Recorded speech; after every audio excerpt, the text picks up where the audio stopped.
নবীর কোনো গুনাহ নাই। ওই নবী যদি কান্না করতে পারেন, আম্মা জান আয়েশা রাদিয়াল্লাহু তাআলা আনহাকে নবী বলেন, ও আয়েশা, কিয়ামতের ময়দানে এমন ভয়ঙ্কর সমস্ত মানুষগুলো উলঙ্গ দাঁড়াবে, একটা মানুষ বস্ত্র পরিধান করা অবস্থায় দাঁড়াবে না।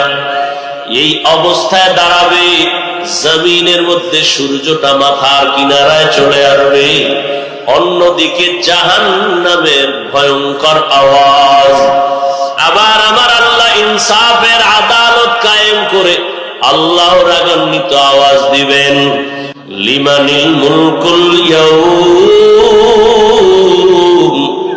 লিল্লাহিল ওয়াহিদিল কাহ্হার। নবীজি বলেন, আল্লাহ পাকের কুদরতের আওয়াজে হাসরের মাঠ থরথর করে কেঁপে উঠবে। নবীরা পর্যন্ত ভয়ে কান্না শুরু করবেন। কেমন ভয়ঙ্কর হবে!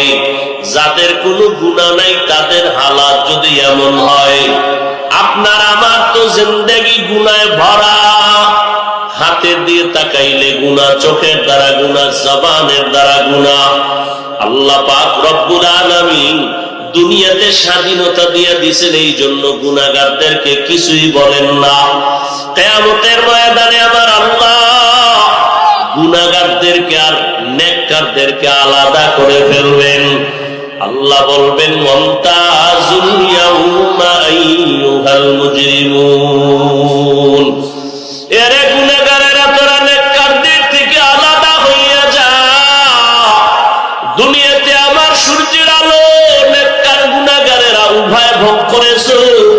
যারা আমার বিরোধিতা করছো তারাও আমার মোহাব্বতের বান্দাদের কাতারে পানি পান করেছো, বাধা দেই নাই।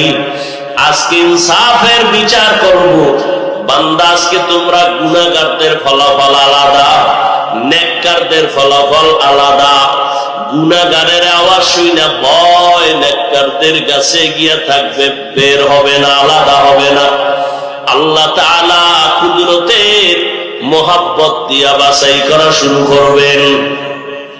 ধানের চিটাগুলো যেমন বাতাসের সাথে উড়তে থাকে, গুনাহগারকে যখন আল্লাহ বাছুনি দিবেন, নেককারদের থেকে গুনাহগার গুলো এভাবে চিটার মতো উঠতে থাকবে, উড়িয়া উড়িয়া উড়িয়া জাহান্নামের লাইনে গিয়া দাঁড়াবে।